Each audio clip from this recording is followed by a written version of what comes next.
Good evening, you're watching 10's Late News. First tonight, Telstra has recorded a record profit, but the telco's new boss admits that its services are not up to scratch, and that has fuelled a fierce debate in Canberra.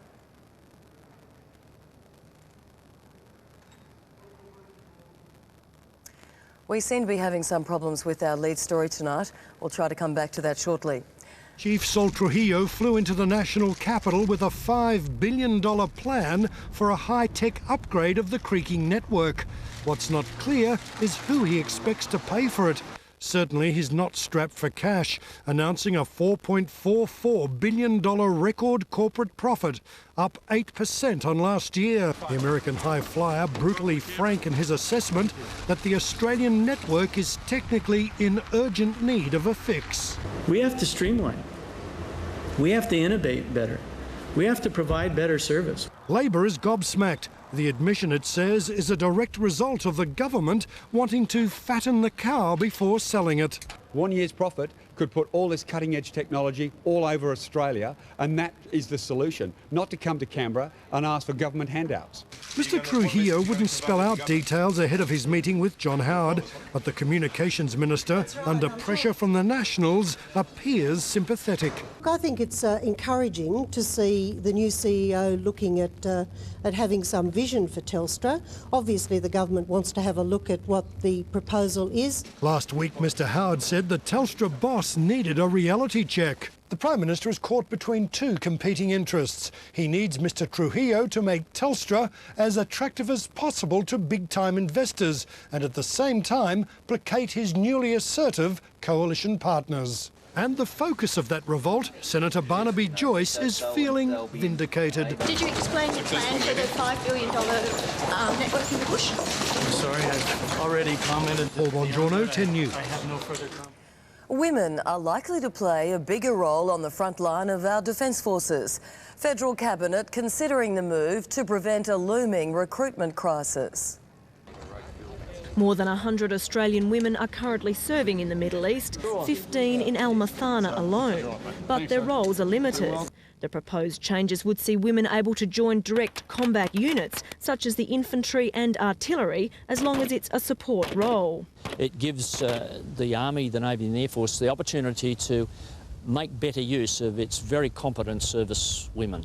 But they still won't be involved in hand-to-hand combat, a move welcomed by veterans. For exactly the same reason that all the front row and the Wallabies are all blokes, and in fact all the Wallabies are all blokes, all infantry platoons are all blokes too. Soldiers live together, fight together, share very, very close pieces of sleeping space, and I think that's the sort of things that blokes do best. The plan is expected to be considered at next week's Cabinet meeting, but not everyone is convinced. I personally have reservations about it, frankly. Could you explain that? What are your reservations? All of the traditional reservations. With employment now at historic levels, the Defence Force is battling to attract new recruits. The government hopes lifting the restrictions on women will help make the armed services a more attractive career path. Others say it will have little effect. That necessity is because of the government's neglect of recruitment to the point where we now have a real skills shortage in our armed forces. Leonie Mellor, 10 News. And what a week it's been in federal parliament. The arrival of new senators, argy-bargy within the coalition, and now outrage over an offensive hand gesture. This is the moment National Senator Julian McGoran quickly came to regret. Matters resolved in the negative. With one loose hand signal, he'd personified government arrogance over its new Senate majority. Missed it the first time? See it again. It was a disgusting display of arrogance against the chamber and against our democratic system. Particularly as there were children in the gallery, it's quite inappropriate behaviour for Senator McGoran, and he should apologise to not just the chamber but to the Australian public. And apologise he did. I would like to say to the Senate, I regret my actions. But having found the incident amusing at the time, Labor pressed for action. Senator Hill, the government leader in the Senate, should call Senator McGoran in and say it's completely inappropriate. Perhaps Senator Hill isn't quite the person to issue a rebuke. This was him lightheartedly saluting the media as he left the lodge a few days ago. It was a parliamentary week neatly summarised in 2 words: Barnaby Joyce, the straight-talking maverick senator from Queensland who brought out the bully in some of his Liberal coalition colleagues. There was almost fisticuffs with Liberal Bill Heffernan, and then this. I'm interested to know when he's going to start representing Queensland instead of just shooting his mouth off. But Barnaby Joyce is showing that he's a fast learner, especially on the dressing front. He arrived in Canberra Sunday night looking like he'd spent the day roo shooting near his home in outback Queensland. By Tuesday night, he'd switched to black tie for dinner with the Prime Minister. But still no match for Liberal MP Jackie Kelly's outfit during tonight's glamorous adjournment debate. Greg Turnbull, 10 News. 10 people Britain considers a threat to national security are facing court and deportation. All 10 were detained in raids following last month's failed bombing attempts on London's transport system. Among the charges are failing to give information that could lead to a person's prosecution under strict new anti-terrorism laws. The government plans to deport all 10 as threats to security. Southern Australia has shivered through another chilly day, with some areas still blanketed in snow. The cold snap proving a slippery problem for motorists across several states. The effects of the Antarctic blast blew as far north as the Hunter Valley, but it was Oberon, west of the Blue Mountains in New South Wales, that endured the brunt of the icy weather. In its wake, a blanket of snow. It's the biggest fall we've had this year, and probably the biggest fall we've had for the last couple of years. I'm going back home into the warm. Snowflakes excused children from lessons at Katoomba, and the young at heart certainly didn't mind. Others happy to sit back and watch. You need to cover now, I think. Mother Nature's chill does have a downside: treacherous road conditions. My husband's out on the motorbike, he's postman, so yeah, it's pretty dangerous for him today. I'll be glad when he's home. The slippery roads caused one truck driver to lose control and swerve onto the wrong side of the road. Similar problems in Victoria's southeast this morning as the snow began to melt. But after a once-in-20-year snowfall, life must eventually return to normal. In Gippsland, where the primary school was forced to close yesterday, class was back in session. Everything was fine this morning, yeah. Bit icy, but yeah, apart from that, the rain. Certainly fine for the children, who will no doubt remember the day their town turned white for many years to come. It is a bit different, not as much snow, but it's still got a little bit of snow, so there'll still be some snowball fighting. Tasmanians shivered too, up to 20 centimetres of snow dumped on the southern state. For those dreaming of warmer days and nights, the good news is that the freezing front responsible for the extreme weather conditions has moved out to sea, raising hopes temperatures will soon rise. Nicole Strawn, 10 News. Stay with 10's late news after the break. Having taken the danger of getting on scene there as quick as he could, they seem to be interested in what a great jump it was, not their friend. Base jumpers cop a blast after a parachuting disaster. And Andy Thomas, a scientist, an astronaut, a veteran space explorer, a spacewalker in his own life. A high achiever finds himself the centre of attention as NASA celebrates the Discovery's safe return. Sit down. Sit.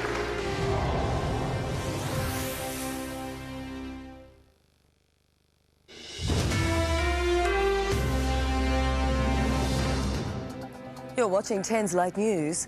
A base jumper has cheated death after his parachute failed to open in time during a plunge off a spectacular North Queensland waterfall.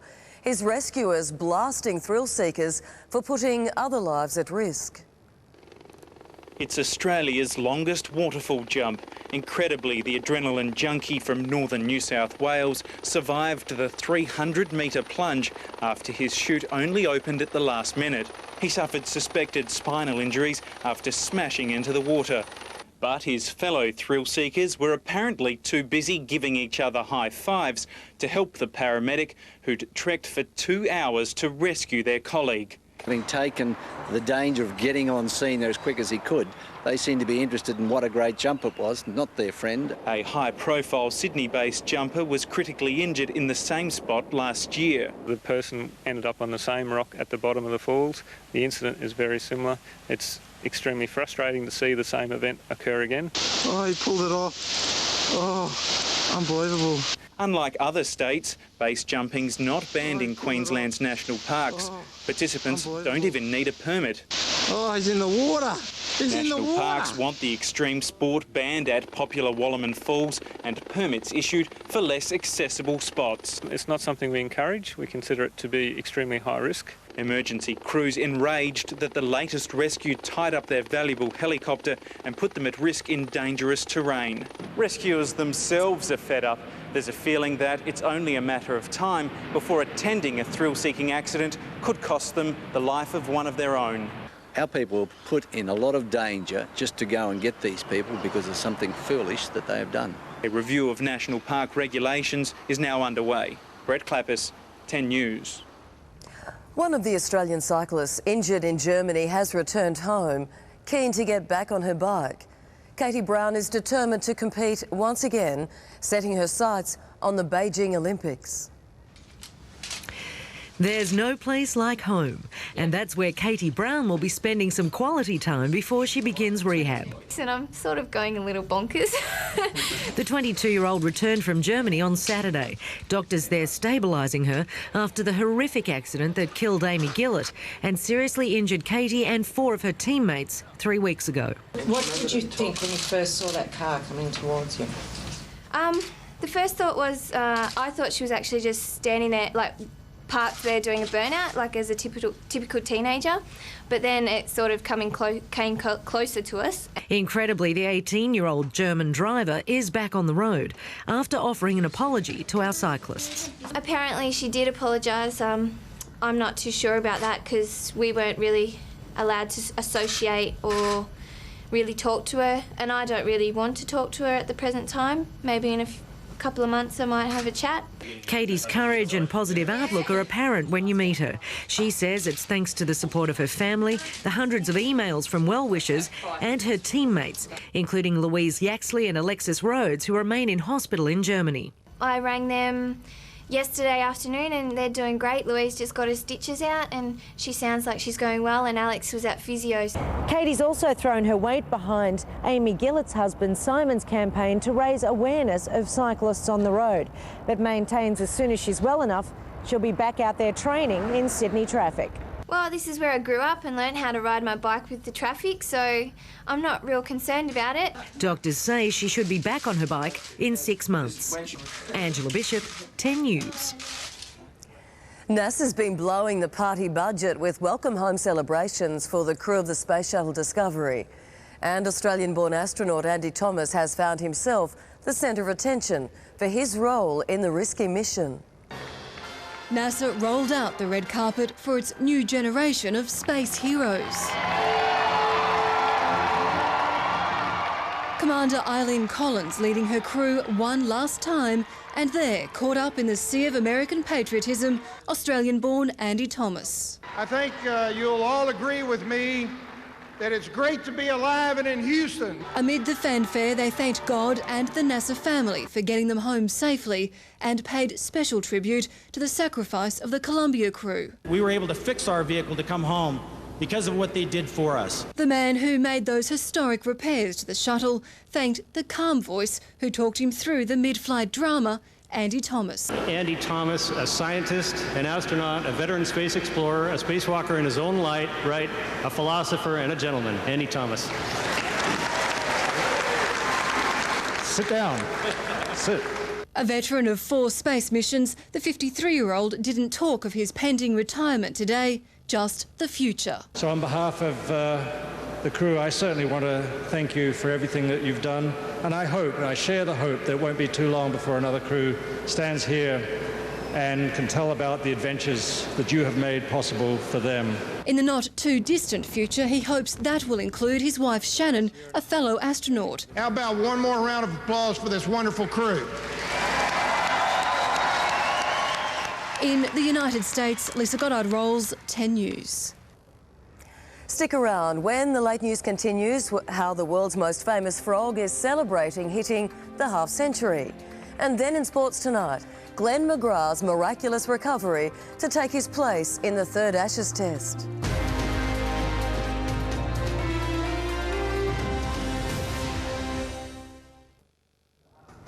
You're watching the late news.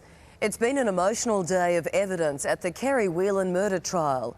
Her husband Bernie breaking down while listening to a 000 emergency call that he made when his wife disappeared 8 years ago. Bernie Whelan was supposed to fly to Adelaide for a few days off with his wife Kerry in May 1997. She never turned up to take the flight. They were to have some nice time together. She was delighted and I was really looking forward to it, he said. When Mrs Whelan failed to meet her husband, Bernie knew something was wrong. At first he feared she'd been mugged for her jewellery. In court today, Bernie Whelan fought back tears as his emergency call reporting his wife missing was replayed at the murder trial of Bruce Burrell. A conversation prior to Mrs Whelan's disappearance between the two men, once considered friends, described as strange and pointless, except for when Burrell asked about my movements. Burrell's legal team say the case against him is circumstantial. Kerry Whelan's body has never been found and there is no DNA evidence linking Burrell to her death. A link to another prominent case was made though. Without going into the merits of the Chappelle Corby case, it shows how dearly our community treasures our sense of fairness and liberty. Burrell's lawyer dismissed the prosecution case overall by saying it was irrational and it failed to stand up to any logical analysis. The prosecution is intrinsically flawed. It is based on speculation. The case will continue for another 15 weeks. Kevin Wild, 10 News.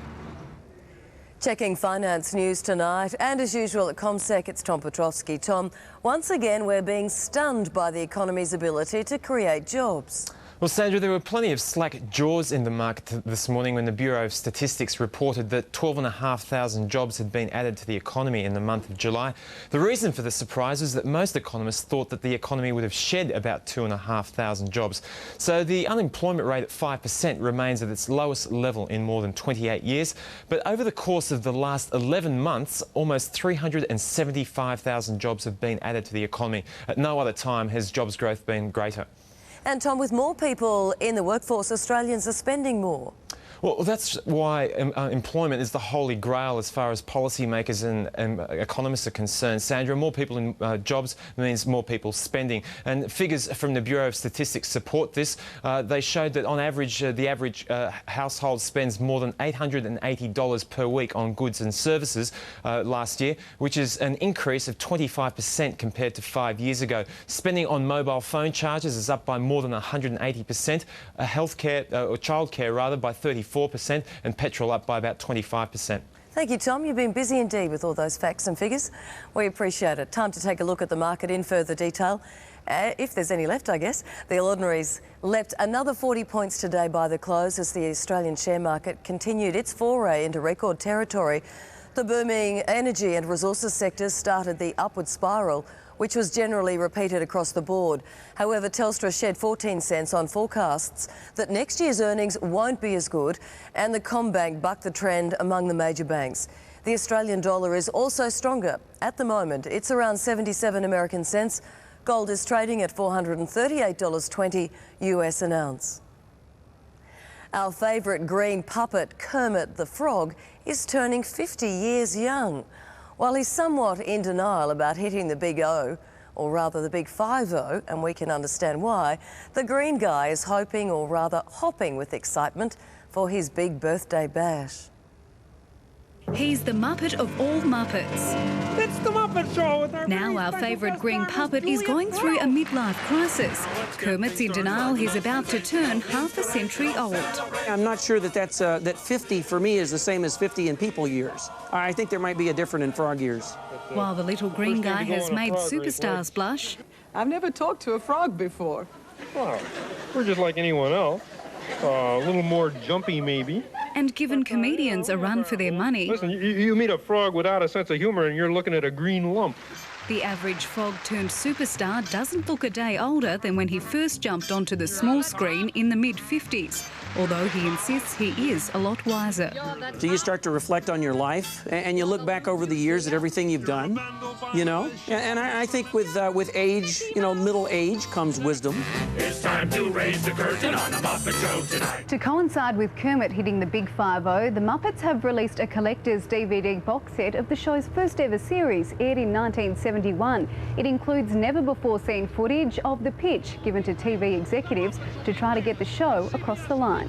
Because we'll have a hit show on our hands, and we'll all get temperamental and hard to work with, but you won't care, because we'll all make a lot of money. Now Hollywood is acroak with rumours about the VIP birthday bash. While Kermit isn't giving anything away, he has dropped a few hints of his preferred choice of entertainment. You can send a stripper to my party if you'd like. It won't affect me because, as you can see, I am appearing naked, which I always try to do because I'm kind of a natural guy. This is what we call the Muppet Show. Ebony Ferranda, 10 News. There's so many lines out of that one, but I'm not going to touch them. Instead, I'll remind you that the news on the national weather is coming up next.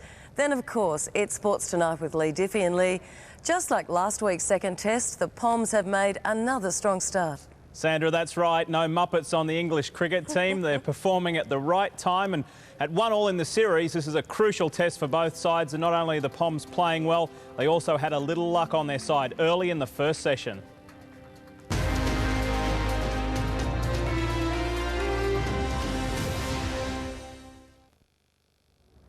A quick look at tomorrow's weather, and rain is expected to develop around Cairns. A mostly sunny day for both Brisbane and Sydney.